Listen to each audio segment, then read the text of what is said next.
Our goal is to give people sleep back. If we can do this right, Sure. people are going to be able to spend more time with their family, sleep a little better at night. And if you have better data, you can make better decisions. Welcome, Snowfighters. My name is Phil Harwood. I'm a snow commander with the Snowfighters Institute, and I'm the host of this podcast. And I'm joined today by Mike Bott from Frost Solutions. Welcome, Mike. Did you have a good summer? I did. Mm-hmm. There's never a downtime when you're making hardware. No, there isn't. And especially in the snow industry, I talk about this all the time, that it's really become a year-round business. hmm So Frost Solutions, let's talk about that. That's a good place to start. So there's probably people on this listening to this podcast who have heard of Frost Solutions, or maybe they haven't. So let's just start from the beginning. Like, what is Frost Solutions, and what do you offer to the industry? Yeah, at the highest level, Frost Solutions makes a mini weather station that helps snow fighters be more proactive in their approach to the winter. Part of that is a piece of hardware that takes air temperature, humidity, pavement temperature, has a camera, has night vision, has a lens defroster.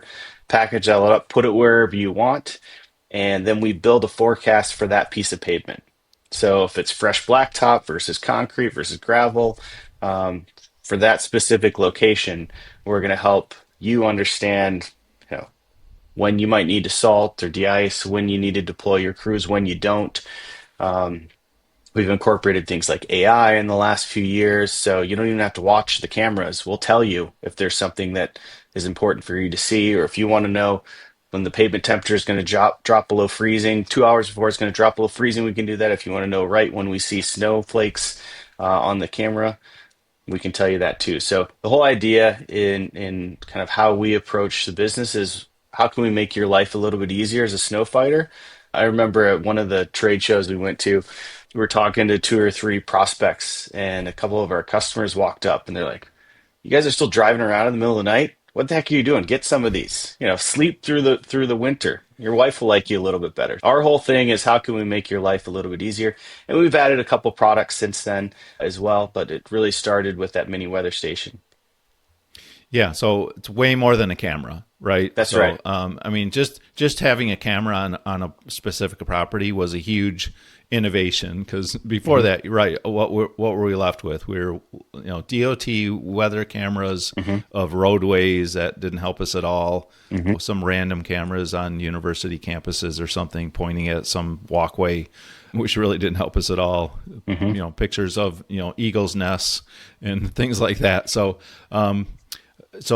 huge innovation has occurred in the industry over the last 10, 15 years or so. But so let's start with the unit itself. So hmm describe the unit. So you talked about more than a camera. So Yep. what is the unit? How big is it? And how does it mount? And what's there? What's physically involved in this unit? Yeah, I mean, the unit itself is roughly the size of a loaf of bread. In that vicinity.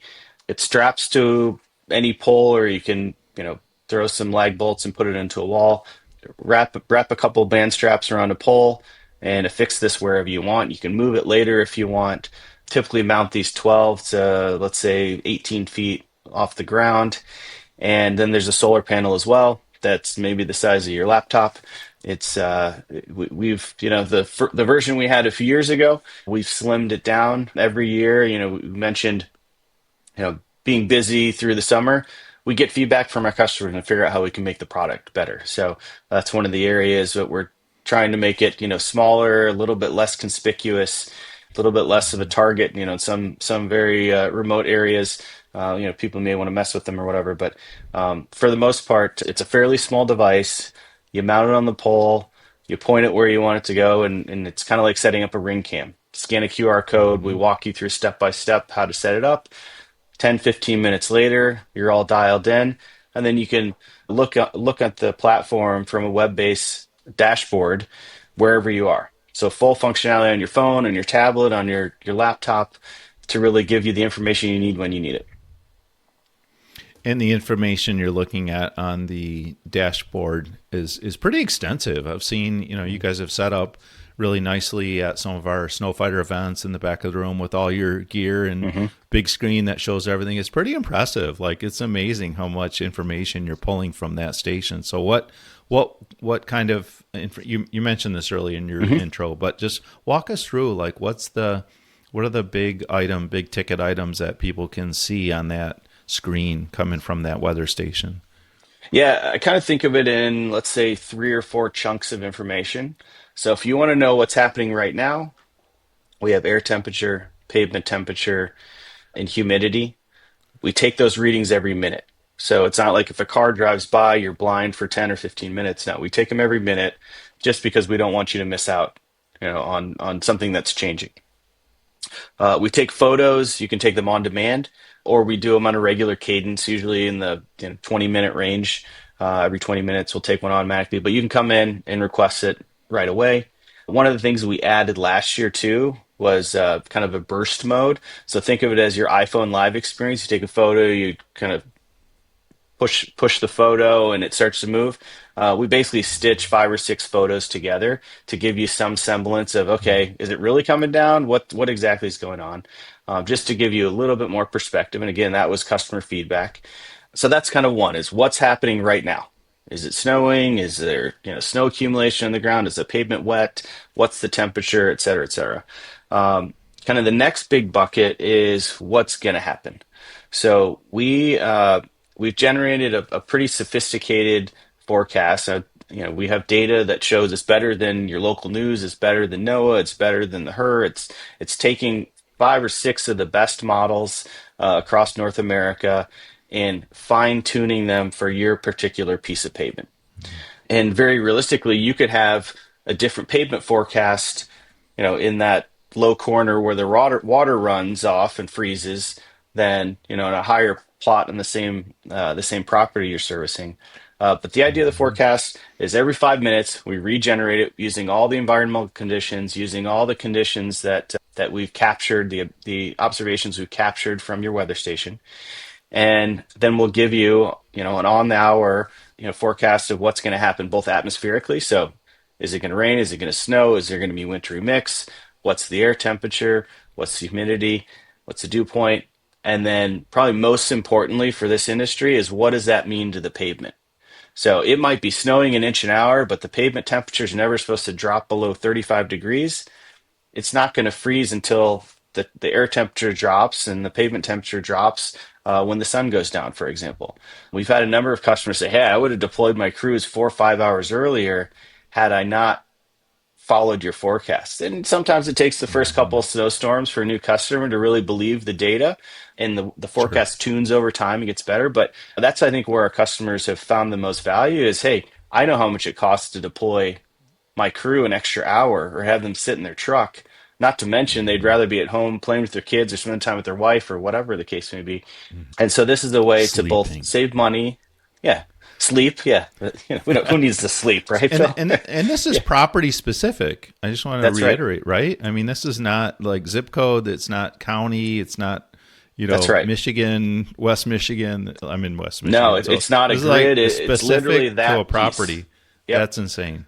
Yeah, Yeah. yeah. So when you set it up, we give you a pretty cool laser that you can then screw around with your cat, or point to the stars or do whatever you want with one of those nice green lasers, and you use that to point to exactly where on the pavement you want to take Hmm. temperature readings and obviously build a forecast. And we've seen people move it. Hey, you know what? They resurfaced the parking lot. And actually, we don't want it where the blacktop portion is. We want it on that other section that's concrete, Hmm. because obviously, and Okay, it's going to makes behave sense. differently. Yeah. Hmm. Yeah. So Okay, those are kind of the so two primary two areas. chunks. Yep. Yep. And then we kind of get into the AI component. Obviously, AI is a buzz, is buzzy in the world right Hmm. now. What we're trying to do is figure out how it can make your life better, and not just do some, you know, amusing thing, but low value add. So what we've done is, and this is actually one of our commercial customers, our big commercial customers, said, "Yeah, that's great. I'm going to go to, he has, I think, over 200 units right now with us." Hmm. But he said, "I can't pay for people just to flip through photos. That's Hmm. just, it doesn't make sense. So what can you do to help me understand what's there, and when there's something important, then I need to kind of flag those units?" So like I said, we rolled out, we call it Frost Vision. It's our computer Hmm. vision AI. And for those of you who aren't familiar with AI and computer vision, this is an area I've been working in for years in different places. But the general concept is if you or I can identify something in a photo, we can teach a computer to do it.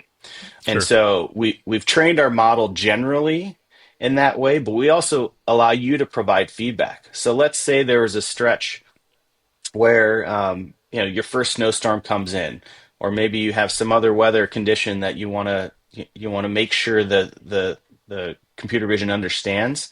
You can go in there and say, yeah, that's snow on the road, or no, that's salt on the pavement. That's not snow. That's just some remnant salt, or whatever it is.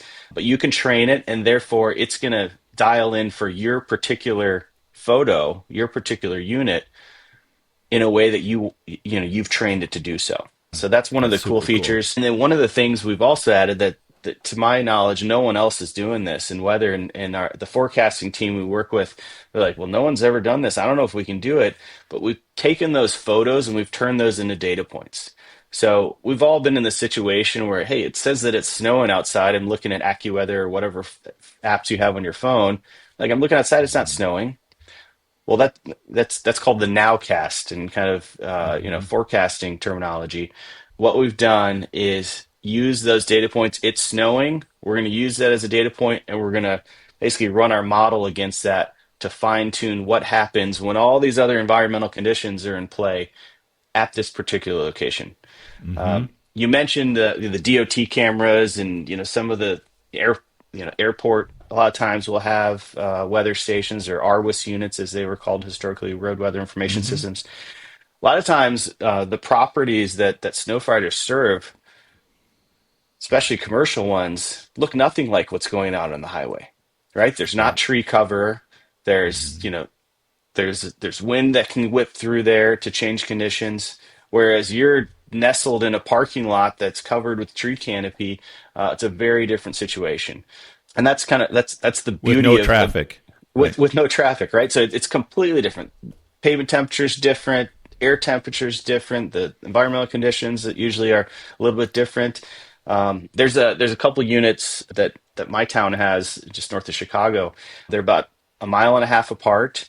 One of the areas has tree cover, the other one does not, and you'll see a 10-degree swing in the middle of the winter in Mm. pavement temperature. So Wow. if you've historically just used air temperature to make these decisions, oh, it's forecasted to drop below Hmm. freezing today, the air. I'd really employ you to like jump in, whether it's my technology or someone else's. Start using pavement temperature. It's going to change how you think about Hmm. servicing, and providing better service to your customers. Yeah, I've always heard that, but the tree cover I've never heard of before. That's really interesting, and Mm-hmm, obviously it makes sense, right? If there's tree hmm cover, there's shade, and different. It's going to impact that site differently, almost hmm like the north side of a building, maybe, where where it's a different little micro environment. That's right. Um, no, That's this is right. all fascinating. You mentioned the AI, and I definitely wanted to hear about what was new and hmm exciting with the product and AI. Yep. But what's the background? Like, how did How'd this this come about? evolve, and how did Yeah. you get into it? And Yeah. what's the trajectory in the future? What's the Yeah. plan here? Yeah. Yeah. So, Those are two so very different questions, by the way. So let's start with well, how'd you it's get like, here? let's go to the past and let's go to the future, right? Yeah. So the company, Mike Kirsch and I, who are the owners of Frost Solutions, we didn't found the company. It was founded by a guy named Brad Tenner in 2017, and he had been working for the South Bend Public Works. And he saw an opportunity. He said, "This is ridiculous. It's $100,000 for one of these road weather information systems. There's this, IoT kind of push at the time. We can build things for thousands of dollars." And you could have in his mind, we could have 30 or 40 of these spread across South Bend, Indiana. And that's going to help with where to deploy trucks, when to deploy trucks, where to salt, where not to salt. I mean, a lot of the Flint, Michigan water crisis that happened years ago was Mm-hmm. because of oversalting and the lead leaching out of the pipes, right? If we can right Mm-hmm. size salt, it's going to not only save us money, but it's going to have positive environmental impact as well. Sure. And so that was kind of the genesis of Brad kind of spinning this up. And, he was an engineer. He kind of put the first version together himself. It's funny, I'd been aware of the company probably around that time, 2017, 2018. I saw him at a pitch event, and I had been investing in some startups, and I ran a startup accelerator to help early stage Mm. companies get off the ground. So I was kind of, I probably looked at, I don't know, 3,000 startups over the course of my career. And, I'm at his pitch event, like, Brad, I love what you're doing. He had some traction with some counties in the area. And I said, hey, I would love to invest. And he's like, no, we're good on money. We're good, you know. And then, fast forward to 2022, and they kind of ran into some startup problems. And there was an opportunity for Mike and I to kind of scoop up the company and help bring it to the Hmm. next level. And we were fortunate to have the opportunity, and we love being in the space and working with the customers we work with. I mean, it's a fun group of people, and I've done some interesting things in my career. Like, for example, I ran innovation at Circle K, a few years back, the big convenience store, Okay. and the Yeah. big promise for Circle K was to give people time back in their day. And we joked early on that kind of our goal is to give people sleep back. Like, if we Hmm. can do this right, Sure. people are going to be able to spend more time with their family, sleep a little better at Hmm. night. And the weather's They'll make better unpredictable. decisions. If you have better data, you can make better decisions. That's exactly right. Right. Before we move on, what's a Mhm. pitch event? Oh, a pitch event. So typically, tech-based startups, they'll have these events all over the country where they'll get up and pitch in front of a room of prospective customers or investors, usually like 5 to 7 minutes. And it's kind of, okay, here's the problem we're trying to solve. Here's the solution. Here's who we are as a team, and who wants to come along and be part of this thing. They're a lot of fun, and it was kind of there's a model called an accelerator model, and I Hmm. did that for 3 years. I had I think it was 32 companies come through the program, and it's effectively, let's take 4 months and accelerate this business as fast as possible. Like, let's get a Hmm. year or 2 years worth of growth. And it could be product growth, it could be building out your team, it could be finding investors, it could be customer growth. In And four then months. So in four squeeze in months. what you would normally do in 2 years in 4 months. That's Just right. like rock it out. Okay. Yep, that's right. And if you've seen like Shark Tank or something like that, like Yes. that could be what a pitch event looks like. Hmm. Or Okay. that's probably more aptly what interviewing these startups who wanted to get in the accelerator looked like. So Hmm. we'd spend a half an hour with them and just kind of poke holes and learn about them as founders. And you know, a lot of times at that stage, you don't know if you may not know that the company is going to be good, but you really like that CEO or Hmm. you like that founding team and you want to bet on them being able to solve a problem. So you're Yeah, part of but the tech startup world. yeah, You're not one of the, oh, I've been shoveling. I started shoveling snow in my neighborhood when I was, you know 8 years old, and I started my company when I was 12, and right. you know that kind of thing. You're coming from a different place, which That's is right. super cool. And we need people like you in our industry who are have fresh ideas and bring innovation and energy. But snow removal isn't all that sexy of a Hmm. industry. So, what was the attraction? I mean, Yeah. obviously, there's an opportunity to scoop up this company, like you had talked about. But really, like, this is what you want to do with your career? Well, Walk me through your thought yeah, process at the time. there were I'm not moments. disparaging our Yeah. industry; it's a great industry. I just don't know how sexy it is. There were moments that very first winter because we rebuilt the product.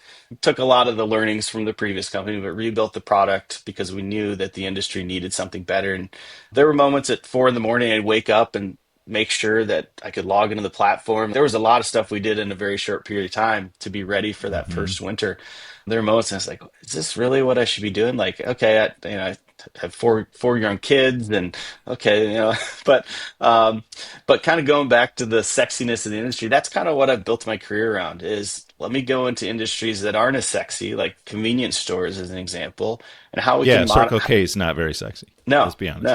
no, no, not I spent a lot of Fair time in point. Circle K's during COVID. I can tell you there's nothing sexy about that. Fair point. Um, but what I love is going into those industries that haven't been touched by technology, that may have antiquated approaches to things, and saying, how can we make some really big changes that are going to impact this and put the industry on a different trajectory. Hmm. And if there's a core problem you're solving, and when Mike and I did our due diligence on the predecessor company, it's called Frost Control Systems, we talked to 50, 60 customers of the company at the time, And they're like, yeah, we love what this does. It only works, half the time or something, but when it does, it's amazing. We're like, wait a second. All we have to do is make it like if this worked 95% of the time, these guys, it would be life changing. And Wow.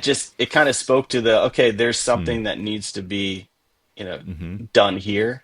There's a big Yes. opportunity to make an impact. And we've added a couple products, since that first weather station just along those lines. And you mentioned, a camera is just a camera. Well, one of our customers is like, yeah, I've been trying all these trail cams and different versions of camera only software Hmm.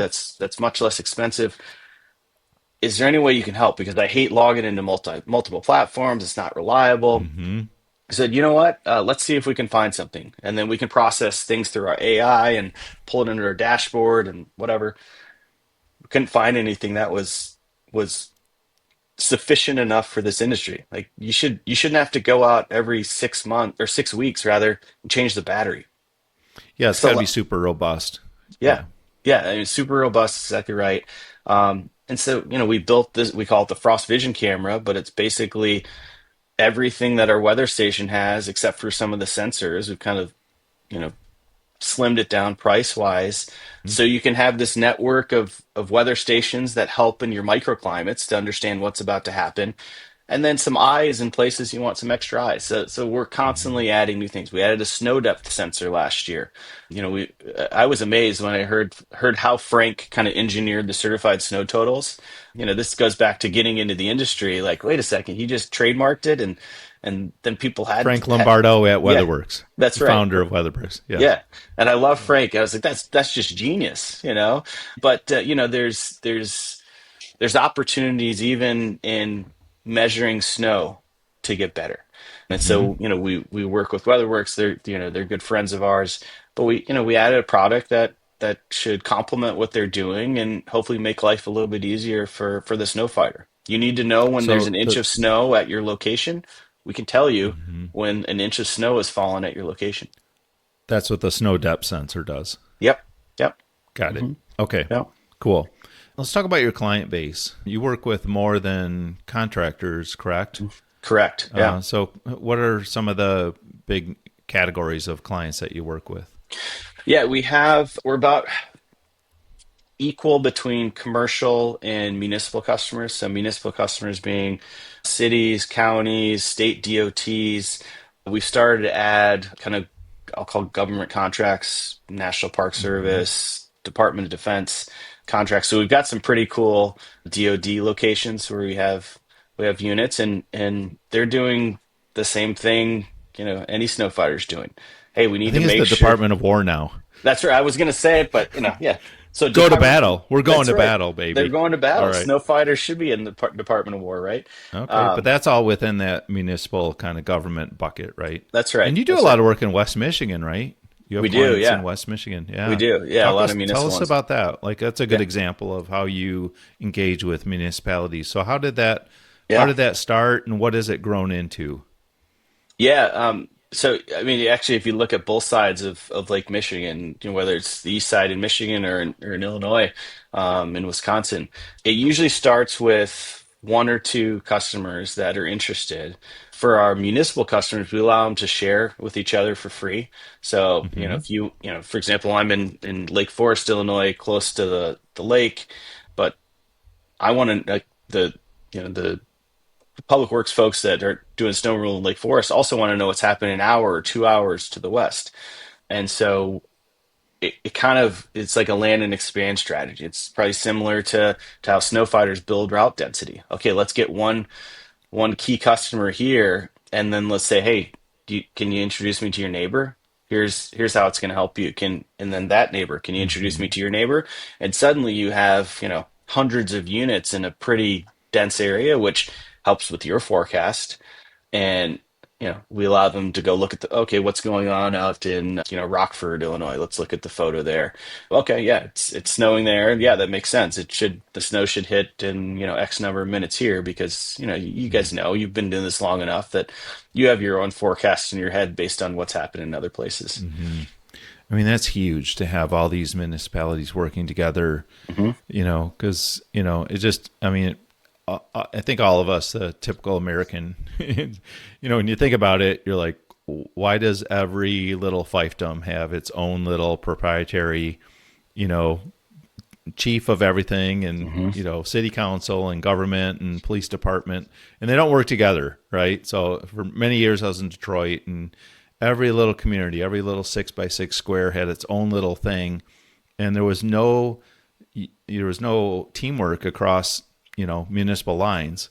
There was no group, you know, except for some very rare examples. Maybe some of the school districts crossed over, that type of thing. But Hmm. I love seeing our governmental, our money that we spend to support government. I love to see them working together, and I love the fact that you're willing to share your technology for free across municipal lines for the sake of everyone, right? If That's I'm right. driving across, if I'm driving from Grand Rapids, Michigan out to Madison, Wisconsin, I'm going to drive through 30 different municipalities on my way, if not Right. more.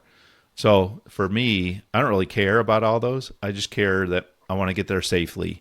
Right. So if there's weather coming across and your technology is helping me get there safely, God bless you. Yeah. On the commercial side, what's an ideal client there? Are you really kind of working with anybody? Does size of company matter with your solutions or your pricing? Or who are you trying to get from the commercial world? Yeah. So with Everybody? yeah, it's interesting because we always, we've got a sales team that gets out there, and Mike and I are still, jumping on calls and going to trade shows and things like that, of course. But there's always a desire to winnow down what your target customer profile is. The interesting thing or the problem with this industry is, we obviously want the big guys because you can sell in once and hopefully sell a bunch of units. But there's a bunch of little guys who are going to be big guys. And a lot of Mm-hmm. times they're the ones that are trying to be as efficient as possible resource wise. And so Mm-hmm. instead of hiring one or two other guys to drive to the edge of your geography, like let's throw up a weather station or let's throw up a Mm-hmm. camera so you can do more with less. And it's actually the same thing with a lot of these municipalities. They've had a lot of people retire. I think there were a number of people who stretched their retirement through COVID just to be kind of good citizens and not leave their organization Mm-hmm. high and dry. But For then they're sure. done. That 22, 23, Mm-hmm. 24, that they want to be done. They want to go retire. They've earned that. And so everyone's trying to do more with less. And that's kind of the key. And if you're a little guy and this is going to help you grow faster or expand your Mm-hmm. geography, or that big customer that's 2 minutes away says, hey, can you service that location that's 30 minutes away? You hate to say no, but what's the efficient way to do it so you're not losing money? So that's one big piece of it. For the big guys, we see a lot of people with multi-state deployments. This is a great way for them to keep an eye on the subcontractors they're using, or you know what, Mm-hmm. they just opened a new branch and maybe they don't have, it might not be that they don't have confidence, but they have a reputation to maintain and they have a new team and a new crew and a new leader in a geography. Let's make sure that we're delivering to the level we need to deliver. Mm-hmm. And then I would say categorically, what we found is anyone who is paranoid about slip and falls, you probably Mm-hmm. want one of these. One of our good customers in Wisconsin, he's like, I just lost so much sleep about slip and falls, and now I know I have the data. I don't have to worry about, one of my guys at 2 in the morning after he's been fighting snow for 36 hours writing, there's a shitload of snow. Like that's not helpful in, in a legal Mm-hmm. case. And I know you recently, got your law degree. I'm sure this is probably Mm-hmm. part of it. It's a great way to mitigate your risk and have proper documentation. We've had so many of our customers reach out and say, hey, of course, it's always right around the time of the statute of limitations, 2 days Of less, course. or 2 years less a day ago. Can you pull me the information that happened on this site? 5 minutes later, we send them minute by minute data readings, all the photos for that window, and they flip it over to the other side, and those cases go bye bye Mm-hmm. because it's usually that clear. You're like, yeah, we documented, we did what we were supposed to do. Absolutely. I mean, along those lines, we've also had a lot of our customers, like we all know the margin is in the de-icings, right? This is Mm-hmm. a great way to say, oh, in 3 hours, it looks like it's going to get icy. Like going back to those pavement forecasts, 3 hours it's Mm-hmm. going to be icy. I'm going to talk to my customer. I'm going to send an email to my customer and say, hey, will you approve this? It looks like it's going to be icy in 3 hours. Here's the forecast. You just made yourself money that, the pavement temperature may never have gotten, or the air temperature may never have gotten to a place where you would have thought there could be ice. But that you have a more sophisticated model, you have more sophisticated data. And I know a bunch of our customers said they pay for these units every year and then some just with the de-icings, the additional de-icings they can justify. Oh, I would imagine.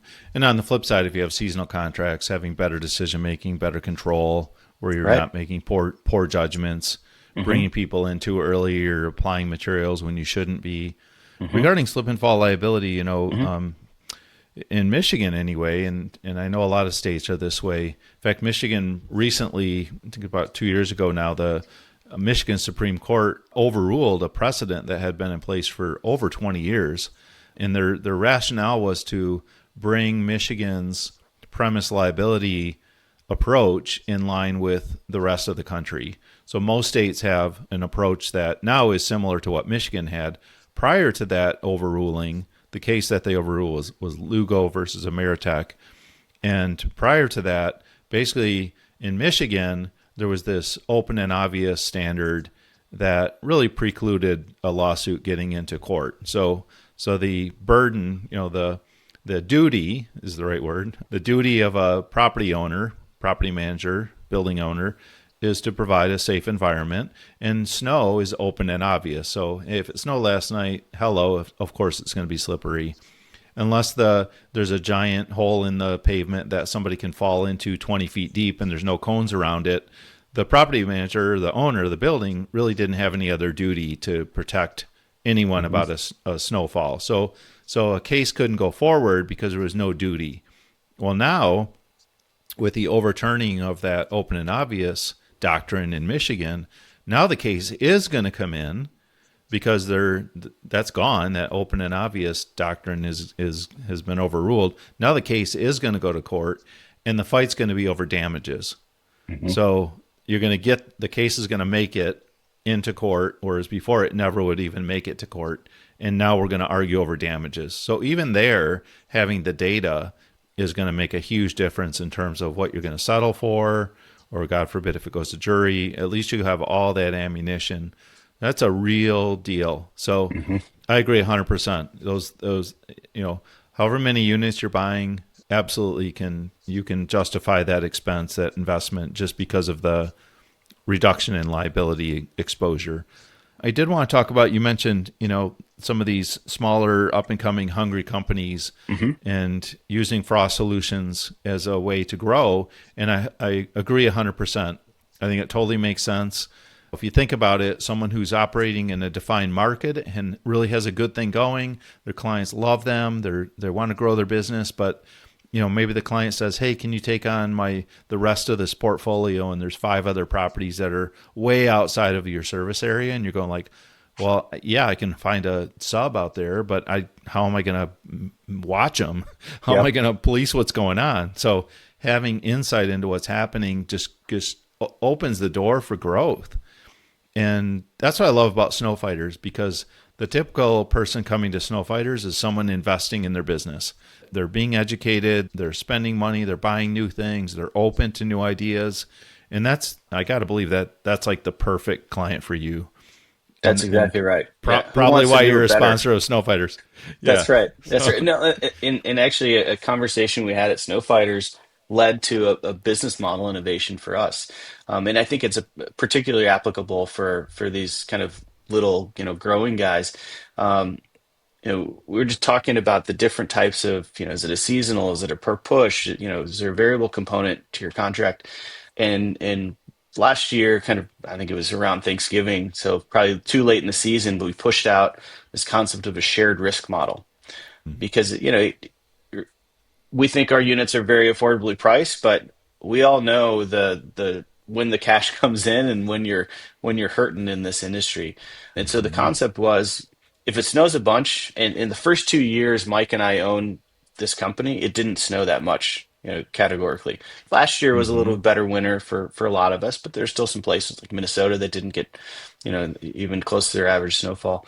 The concept is we'll share the risk. If it snows a ton, you're going to make a bunch of money. And if it doesn't, let's hope you've got the right mix of contract types so you're not eating it, right?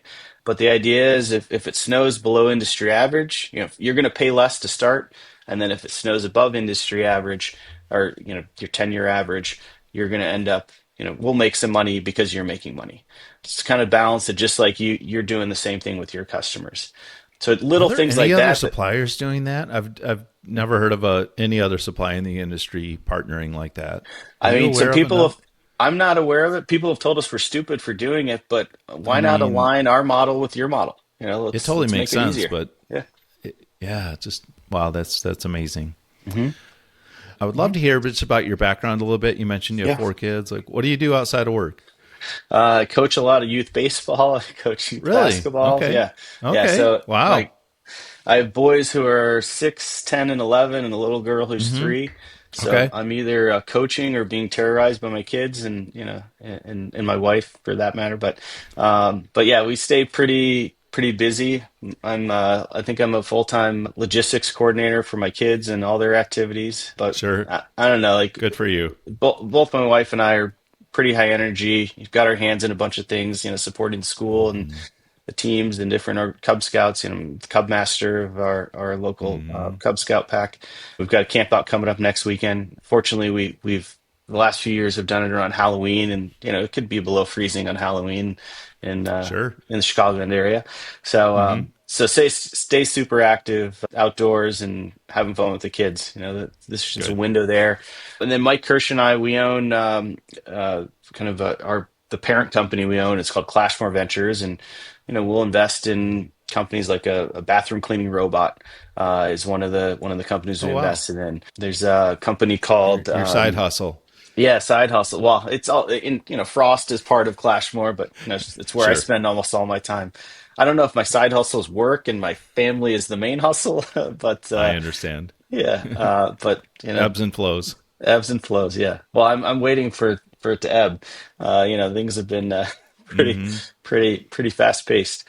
So Where that's would someone find Frost Solutions if mhm. you guys are all over the place? You're because I'm sure you're Yeah. going to all the municipal trade shows and you're going to Simon Symposium and you're at Snowfighters and what's coming up where someone might be able to see your product and Yeah, have it. I'm trying to think what we have. We have Ben down in Bloomington, Illinois. I know is coming up here.